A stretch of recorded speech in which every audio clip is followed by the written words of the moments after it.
ಏನೋ ಕಲಬುರಗಿಯಲ್ಲಿ ಮಹಿಳಾ ಮತ್ತು ಮಕ್ಕಳ ಕಲ್ಯಾಣ ಇಲಾಖೆಯ ಹಗ್ಗ ಜಗ್ಗಾಟದ ಬಗ್ಗೆ ತಮ್ಮೆಲ್ಲರಿಗೂ ಕೂಡ ಗೊತ್ತಿರುವಂತಹ ವಿಷಯ. ಈಗ ರಾಜ್ಕುಮಾರ್ ರಾಠೋಡ್ ಉಪನಿರ್ದೇಶಕರು ಮಹಿಳಾ ಮತ್ತು ಮಕ್ಕಳ ಅಭಿವೃದ್ಧಿ ಇಲಾಖೆ ಕಲಬುರಗಿ ಹಾಗೂ ಕಲಬುರಗಿ ನಗರ ವ್ಯಾಪ್ತಿಯ ಈ ಹಿಂದಿನ ಸಿಡಿಪಿಒಗಳಾದ ಭೀಮರಾಯ್ ಕಣ್ಣೂರ್ ಶಿವಶರಣಪ್ಪ ಭೂಶೆಟ್ಟಿ ಇವರ ನಿರಂತರ ಕಿರುಕುಳ ಮತ್ತು ಕುತಂತ್ರದ ಭಾಗವಾಗಿ ಈ ಹಿಂದಿನ ಸಿಡಿಪಿಒ ಶ್ರೀನಿವಾಸ ವಾಳ್ಳೆ ಅವರನ್ನ ಅಮಾನತು ಮಾಡಿರುವ ಇಲಾಖೆ ಕ್ರಮವನ್ನು ನಾವು ಬಲವಾಗಿ ಖಂಡಿಸ್ತೇವೆ ಅಂತ ಭೀಮ್ ಆರ್ಮಿ ಜಿಲ್ಲಾಧ್ಯಕ್ಷ ಸೂರ್ಯಕಾಂತ್ ಜಿಡ್ಗ ಅವರು ಆಕ್ರೋಶ ಹೊರಹಾಕಿದ್ದಾರೆ. ನಗರದ ಪತ್ರಿಕಾ ಭವನದಲ್ಲಿ ನಡೆದ ಸುದ್ದಿಗೋಷ್ಠಿಯಲ್ಲಿ ಮಾತನಾಡಿದ ಅವರು, ರಾಜ್ಕುಮಾರ್ ರಾಠೋಡ್ ಉಪನಿರ್ದೇಶಕರು ಮಹಿಳಾ ಮತ್ತು ಮಕ್ಕಳ ಅಭಿವೃದ್ಧಿ ಇಲಾಖೆ ಕಲಬುರಗಿ ಹಾಗೂ ಕಲಬುರಗಿ ನಗರ ವ್ಯಾಪ್ತಿಯ ಹಿಂದಿನ ಸಿಡಿಪಿಒಗಳಾದ ಭೀಮರಾಯ್ ಕಣ್ಣೂರ್ ಶಿವಶರಣಪ್ಪ ಭೂಶೆಟ್ಟಿ ಅವರ ನಿರಂತರ ಕಿರುಕುಳ ಮತ್ತು ಕುತಂತ್ರ ಭಾಗವಾಗಿ ಈ ಹಿಂದಿನ ಸಿಡಿಪಿಒ ಶ್ರೀನಿವಾಸ್ ಬಾಳುವಲೆ ಅವರನ್ನು ಅಮಾನತು ಮಾಡಿರುವ ಇಲಾಖೆ ಕ್ರಮವನ್ನು ನಾವು ಬಲವಾಗಿ ಖಂಡಿಸುತ್ತೇವೆ ಎಂದು ಭೀಮ್ ಆರ್ಮಿ ಜಿಲ್ಲಾಧ್ಯಕ್ಷರಾದ ಸೂರ್ಯಕಾಂತ್ ಜಿಡ್ಗ ಆಕ್ರೋಶ ವ್ಯಕ್ತಪಡಿಸಿದ್ದಾರೆ. Bureau report ರಾಜ್ಯ32 Kannada news Kalaburagi. ಕಲಬುರಗಿಯಲ್ಲಿ ದಲಿತ ಅಧಿಕಾರಿಗಳು ಸೇವೆ ಸಲ್ಲಿಸೋದು ಇಲ್ಲಿನ ಮನುವಾದಿಗಳು ಬಿಡ್ತಾ ಇಲ್ಲ. ಮಹಿಳಾ ಮತ್ತು ಮಕ್ಕಳ ಕಲ್ಯಾಣ ಅಭಿವೃದ್ಧಿ ಇಲಾಖೆಯ ಉಪನಿರ್ದೇಶಕರಾಗಿರುವಂಥ ರಾಜ್ಕುಮಾರ್ ರಾಠೋಡ್ ಮತ್ತು ಹಿಂದಿನ ಸಿಡಿಪಿಗಳಾಗಿರುವಂಥ ಭೀಮರಾವ್ ಕಣ್ಣೂರ್ ಮತ್ತು ಶಿವಶರಣಪ್ಪ ಭೂಶೆಟ್ಟಿ ಅವರು ಇವರ ಷಡ್ಯಂತ್ರದಿಂದ ಶ್ರೀನಿವಾಸ್ ಸರ್ ಅವ್ರ ಮೇಲೆ ವಿನಾಕಾರಣ ಕುತಂತ್ರ ಮಾಡಿ ಅವರ ಸಂಚು ರೂಪಿಸಿ ಅವರಿಗೆ ಅಕ್ರಮವಾಗಿ ಇದೇನು ನೇಮಕಾತಿಯಲ್ಲಿ ಇವರು ಭ್ರಷ್ಟಾಚಾರ ಮಾಡಿದ್ದಾರೆ ಅಂತ ನಿಕ್ಕಿನ ಸುಳ್ಳು ಆರೋಪ ಮಾಡಿ ಅವ್ರ ಮೇಲೆ ಮಾನಸಿಕ ಚಿತ್ರಹಿಂಸೆ ಕೊಡ್ತಾಯಿದ್ದು. ಇದು ನಾವು ಭೀಮ್ ಆರ್ಮಿ ಸಂಘಟನೆ ವತಿಯಿಂದ ಉಗ್ರವಾದ ಖಂಡಿಸ್ತಾ ಇದ್ದೀವಿ. ಏನಪ್ಪ ಅಂತಂದರೆ 2024-25 ಏನು ನೋಟಿಫಿಕೇಷನ್ ಆಗ್ತದೆ, 7/7/2024 ನೋಟಿಫಿಕೇಷನ್ ಆಗ್ತದೆ. ಅದು ನೋಟಿಫಿಕೇಷನ್ ಆದ ನಂತರ 15/5/2024 ಆನ್ಲೈನ್ ಅಪ್ಲಿಕೇಶನ್ ಒಳತ್ತಾರೆ. ಆ ಆನ್ಲೈನ್ ಅಪ್ಲಿಕೇಶನ್ ಒಳ್ಳುವ ಸಂದರ್ಭದಲ್ಲೂ ಕೂಡ ಭೀಮರಾವ್ ಕಣ್ಣೂರ್ ಸರ್ ಅವರೇ ಇದ್ದರು. ತದನಂತರ ಆ ಅಪ್ಲಿಕೇಶನ್ ಕ್ಲೋಸ್ ಆಗ್ತದೆ. ಆ ನಂತರ ಮಾನ್ಯ ಜಿಲ್ಲಾ ಅಧಿಕಾರಿಗಳ ನೇತೃತ್ವವಾಗಿ ಜಿಲ್ಲಾ ಮಟ್ಟದ ಒಂದು ತಾತ್ಕಾಲಿಕ ನೇಮಕಾತಿ ಪಟ್ಟಿಯನ್ನು ಮಾನ್ಯ ಜಿಲ್ಲಾಧಿಕಾರಿಗಳು ತಾತ್ಕಾಲಿಕ ಪಟ್ಟಿಯನ್ನು ನೇಮಕ ಮಾಡ್ತಾರೆ. ಅದರಲ್ಲಿ ಕೂಡ ಏನು ಟೋಟಲಿ 62 ಅಭ್ಯರ್ಥಿಗಳ ಒಂದು ತಾತ್ಕಾಲಿಕ ಪಟ್ಟಿ ರೆಡಿ ಮಾಡ್ತಾರೆ. ಆ ಸಂದರ್ಭದಲ್ಲೂ ಕೂಡ ಈ ಶ್ರೀನಿವಾಸ್ ಸರ್ ಅವರು ಜಾಯ್ನ್ ಆಗಿದ್ದಿರಲಿಲ್ಲ ಮತ್ತು ಅಲ್ಲಿ ಭೀಮರಾವ್ ಕಣ್ಣೂರ್ ಸರ್ ಅವರು ಅಲ್ಲಿ ಉಪಸ್ಥಿತರು ಸಿಡಿಪಿಯಾಗಿರ್ತಾರೆ.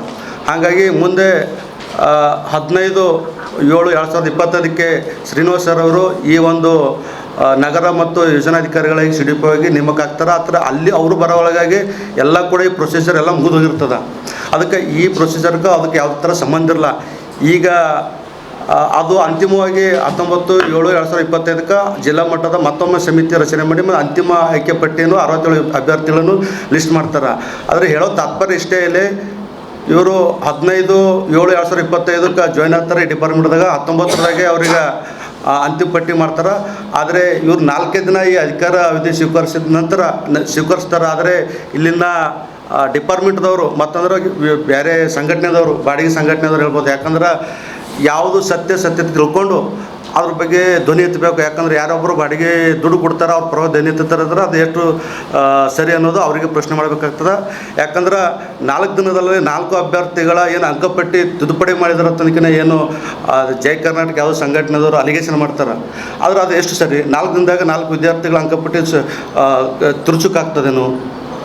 ಇದು ನಮ್ಮ ಪ್ರಶ್ನೆ. ಇಲ್ಲಿ ಮುಖ್ಯವಾಗಿ ಕಾಣಿಸ್ತಾ ಇರೋದು ಜಾತಿ ವ್ಯವಸ್ಥೆ. ಇಲ್ಲಿನ ಈ ಜಾತಿ ವ್ಯವಸ್ಥೆಯಿಂದ ಇವರಿಗೆ ದಲಿತ ಅಧಿಕಾರಿಗಳಿಗೆ ಈ ಸೇವೆ ಸಲ್ಲಿಸ್ಕೊಡ್ಬಾರ್ದು ಅನ್ನೋ ಉದ್ದೇಶ ಇಟ್ಕೊಂಡು ವಿಶೇಷವಾಗಿ ಶಿವಶರಣಪ್ಪ ಭೂಶೆಟ್ಟಿ ಮತ್ತು ಭೀಮರಾವ್ ಕಣ್ಣೂರ ಮತ್ತು ರಾಜ್ಕುಮಾರ್ ರಾಠೋಡ್ ಅವರು ಷಡ್ಯಂತ್ರ ಮಾಡಿ ಈ ಅಧಿಕಾರಿಗೆ ಮಾನಸಿಕ ಹಿಂಸಾಚಾರ ಕೊಡ್ತಾ ಇದ್ದಾರೆ. ಅದಕ್ಕೆ ನಾವು ಖಂಡಿಸ್ತಾ ಇದ್ದೀವಿ. ಒಂದು ವೇಳೆ ಈಗ ಅವ್ರಿಗೆ ಅಮಾನತು ಮಾಡಬೇಕಂತನಕ್ಕೇ ಏನು ಸಂಘಟನೆಯವರು ಅಲಿಗೇಷನ್ ಮಾಡಿದಾರೆ, ಅದು ವಿರುದ್ಧವಾಗಿ ಖಂಡಿಸ್ತೀವಿ. ಒಂದು ವೇಳೆ ಅವರಿಗೆ ಸಂಪೂರ್ಣವಾಗಿ ಇಲಾಖೆಯಲ್ಲಾಗಿರುವಂಥ ಭ್ರಷ್ಟಾಚಾರವನ್ನು ತನಿಖೆ ಮಾಡಿ ಯಾರು ತಪ್ಪಿಸ್ತಾರೋ ಅವ್ರ ಮೇಲೆ ಕ್ರಮ ತೊಳಿಲ್ಲ ಅಂದರೆ ನಾವು ಭೀಮ್ ಆರ್ಮಿ ಸಂಘಟನೆ ಜಿಲ್ಲಾ ಸಮಿತಿ ವತಿಯಿಂದ ಉಗ್ರವಾದ ಹೋರಾಟ ಮಾಡ್ತಾ ಇದ್ದೀವಿ. ಈ ಒಂದು ವಿಚಾರ ಕುರಿತು ಇದು ನೋಟಿಫಿಕೇಶನ್ ಕರೀತಾರೆ ಸರ್ 92 ಸಹಾಯಕ ಹುದ್ದೆ. ಆ ಸಂದರ್ಭದಲ್ಲಿ ಭೀಮರಾವ್ ಕಣ್ಣೂರವರು CDPO ಆಗಿರ್ತಾರೆ. ಒಂದು ದಾಖಲೆ ಇಲ್ಲಿದೆ. ಎರಡನೇದಾಗಿ 92 ಜನರದು ತಾತ್ಕಾಲಿಕ ಆಯ್ಕೆ ಪಟ್ಟಿ ಆಗ್ತದೆ. ಜಿಲ್ಲಾ ಅಧ್ಯಕ್ಷರದ ಜಿಲ್ಲಾಧಿಕಾರಿಗಳ ಅಧ್ಯಕ್ಷತೆಯಲ್ಲಿ ಕೆಲವು ಅಧಿಕಾರಿಗಳು ಸೇರಿಸಿ ಸಮಿತಿ ಇರ್ತಲ್ಲ, ಆ ಸಮಿತಿ ಮುಖಾಂತರ ಆಗ್ತದೆ. ಆ ಸಂದರ್ಭದಲ್ಲೂ ಇದರಲ್ಲೂ ಕೂಡ ಭೀಮರಾವ್ ಕಣ್ಣೂರ ಸಿಗ್ನೇಚರ್ ಇದೆ ಈ ಒಂದು ತಾತ್ಕಾಲಿಕ ಆಯ್ಕೆ ಪಟ್ಟಿಯಲ್ಲಿ. ಇದು ಎಲ್ಲ ಮಾಸ್ ಕಾರ್ಡ್ ನೋಡಿರ್ತಾರೆ. ನೋಡಿದ ಮೇಲೆ ಅಂತಿಮ ಪಟ್ಟಿ ಕೂಡ ಆಗ್ತದೆ ರೀ. ಅಂತಿಮ ಪಟ್ಟಿಯಲ್ಲಿ 63 ಜನರಿಗೆ ಆಕ್ಷೇಪಣೆ ಬರಲ್ಲ ಸರ್. ಆಕ್ಷೇಪಣೆ 23 ಜನರಿಗೆ ಬರ್ತಾವೆ. ಆಕ್ಷೇಪಣೆ ಇನ್ನೂ 63 ಜನರಿಗೆ ಯಾವುದೇ ಆಕ್ಷೇಪಣೆ ಬಂದಿರಲ್ಲ. ಆಕ್ಷೇಪಣೆ ಬಂದಿರೋದ ಕಾರಣ ಆವಾಗ ಏನು ನಿಯೋಜಿತ CDPO ಆಗಿ ಒಂದು 4 ದಿವಸ ಆಗಿರ್ತೀವಿ ಇವ್ರು ಬಂದು. ಆಕ್ಷೇಪಣೆ ಇಲ್ಲದ್ದು ಯಾವುದೂ ಕೂಡ ಇವರು ತಿಳಿಸ್ಲಿಕ್ಕೆ ಸಾಧ್ಯ ಇಲ್ಲ. ಬೇಕಾದ್ರೆ ನೀವು ಸಂಬಂಧಪಟ್ಟ ಅಧಿಕಾರಿಗಳಿಗೆ ಸಂಪರ್ಕ ಮಾಡಿ ಕೇಳ್ಬೋದು.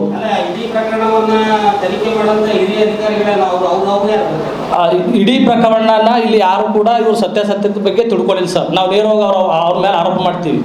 ಒಬ್ಬ ದಲಿತ ಅಧಿಕಾರಿಯನ್ನು ಉದ್ದೇಶಪೂರ್ವಕವಾಗಿ ಈ ರೀತಿ ಮಾಡಿದ್ರು. ನಮ್ಮಲ್ಲಿ ದಾಖಲಾತಿ ಇದೆ. ಈಗ 63 ಏನು ಅವ್ರ ಹತ್ರ ಆಕ್ಷೇಪಣೆ ಬಂದಿಲ್ಲಲ್ಲ, ಅವು 63ರಲ್ಲೇ ಇವು 4 ಅಂಕಪಟ್ಟಿ ಅವೆ, ಯಾವ ಡೂಪ್ಲಿಕೇಟ್ ಅಂಕಪಟ್ಟಿ. ಆ ಸಂದರ್ಭದಲ್ಲಿ ಒಂದು ಆದೇಶ ಇರುತ್ತೆ ಇವ್ರದ್ದು ಏನು ಗೈಡ್ಲೈನ್ಸ್ ಪ್ರಕಾರ. ಒಬ್ಬ CDPO ಬಂದ ತಕ್ಷಣ ಈಗ ಅವ್ರಿಗೆ ಏನು ಆದೇಶ ಪತ್ರ ಕೊಡಬೇಕಲ್ಲ 63 ಜನರಿಗೆ, ಅವಾಗ ಮೂಲ ದಾಖಲೆಗಳ ಬಗ್ಗೆ ಪರಿಶೀಲನೆ ಮಾಡಬೇಕಂತೇಳಿ ಇಲ್ಲಿದೆ ನೋಡಿ.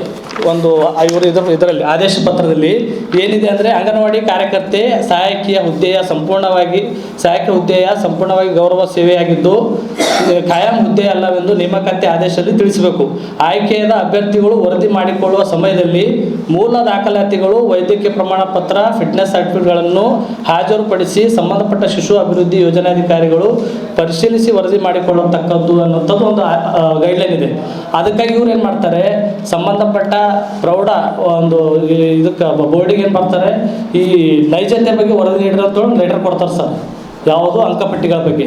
ಆ ಸಂದರ್ಭದಲ್ಲಿ ಅದು ಗೊತ್ತಾಗಿ ಏನು ಮಾಡ್ತಾರೆ, ಕೆಲವು ಮೇಲಾಧಿಕಾರಿಗಳು, ನಾನು ನೇರವಾಗಿ DDO ಅವ್ರ ಮೇಲೆ ಆರೋಪ ಮಾಡ್ತೀನಿ. ಅವ್ರು ಏನು ಮಾಡ್ತಾರೆ, DDO ಅವರು ಮತ್ತು ಭೀಮರಾವ್ ಕಣ್ಣೂರವರು ಅವ್ರೇನು ಮಾಡ್ತಾರೆ, ಇವ್ರ ಮೇಲೆ ಕಂಪ್ಲೇಂಟ್ ಅಲಿಗೇಷನ್ ಮಾಡಿಸ್ಲಿಕ್ಕೆ ಹಚ್ತಾರೆ ಬೇರೆ ಸಂಘಟನೆ ವತಿಯಿಂದ ಮಾಡಿಸಿ. ಆ ಸಂದರ್ಭದಲ್ಲಿ ಅವರಿಗೆ ವಿನಾಕಾರಣ ಶಾಬಾತ್ ವರ್ಗಾವಣೆ ಮಾಡ್ತಾರೆ. ಆ ಶಾಬಾತ್ ಮಾಡಿದ್ದು ನಿಮ್ಗೆ ಆದೇಶ ಪತ್ರ ಕೂಡ ತೋರಿಸ್ತೀನಿ ನಾನು ನಿಮಗೆ. ಡಿಸ್ಟರ್ಬೆನ್ಸ್ ಮಾಡ್ತಾರೆ ಅಧಿಕಾರಿಗೆ. ಒಂದು ಡಿಸ್ಟರ್ಬೆನ್ಸ್ ಆದ ತಕ್ಷಣ ಅಲ್ಲಿ ಚಾರ್ಜ್ ಯಾರು ಬರ್ತಾರೆ, ಭೂಶೆಟ್ಟಿ ಅಂತ ಬರ್ತಾರೆ, ಶಿವಶರಣಪ್ಪ ಭೂಶೆಟ್ಟಿ. ಅವ್ರು ಏನು ಮಾಡ್ತಾರೆ, ಆ 63 ಜನರಿಗೆ ಆದೇಶ ಪತ್ರ ನೀಡ್ತಾರೆ. ಅವ್ರ ಸೈನ್ ಇದೆ ಇದ್ರ ಮೇಲೆ ಆದೇಶ ಪತ್ರ. ರಸಿಕಾ ಅಂತ ಒಬ್ಬ ಸಹಾಯಕಿ, ಅವ್ರ ಸೈನ್ ಶಿವಶರಣ ಭೂಶೆಟ್ಟಿ ಅನ್ನೋರು ಸಿಗ್ನೇಚರ್ ಇದೆ ನೋಡಿ. ಇದರಲ್ಲಿ ಅಮಾನತುಗೊಂಡ CDPO ಸೈನ್ ಇಲ್ಲ. ಇವ್ರು ಡಿಸ್ಟರ್ಬೆನ್ಸ್ ಆದ ಸಂದರ್ಭದಲ್ಲಿ ಇವ್ರು ಏನು ಮಾಡ್ತಾರೆ, ಮತ್ತೆ KETಗೆ ಹೋಗ್ತಾರೆ ಸರ್. KETಗೆ ಹೋದ ತಕ್ಷಣ ನಾನು ಯಾವುದೂ ತಪ್ಪು ಮಾಡಿಲ್ಲ, ನನಗೆ ಇದಕ್ಕೆ ಸಂಬಂಧ ಇಲ್ಲ ಅಂತೇಳಿ KETಗೆ ಹೋದಾಗ ಇವರಿಗೆ ಅಲ್ಲಿ KETಯಲ್ಲಿ ಸ್ಟೇ ಸಿಗ್ತದೆ ಸರ್. ಸ್ಟೇ ಸಿಕ್ಕು ಮತ್ತೆ ಇಲ್ಲಿ ಬರ್ತಾರೆ, ಅವ್ರು ನಿಯೋಜಿತ ಆಗ್ತಾರೆ. ನಿಯೋಜಿತ ಆದಮೇಲೆ ಮತ್ತೇನು ಮಾಡ್ತಾರೆ ನೋಡಿ, ಯಾವ ರೀತಿ ಇವ್ರು ಅವರಿಗೆ ಯೋಜಿತವಾಗಿ ಷಡ್ಯಂತ್ರ ರೂಪಿಸ್ತಾರೆ ಅಂಥೇಳಿ ಇದರಲ್ಲಿ ದೊಡ್ಡ ಏನಪ್ಪ ಜಾಲನೆ ಇದೆ ಇದು.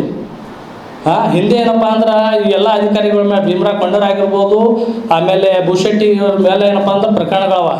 ಇವ್ರು ಜೈಲಿಗೆ ಕೂಡ ಹೋಗಿ ಬಂದವ್ರ. ಅಂಥವ್ರಿಗೆ ಏನಪ್ಪ ಅಂದ್ರೆ ಒಬ್ಬ DD ಸಹಕಾರ ನೀಡ್ತಾನೆ. ಎಲ್ಲ ನಮ್ಮ ಹತ್ರ ಆಲ್ರೆಡಿ ದಾಖಲೆ ಇದೆ.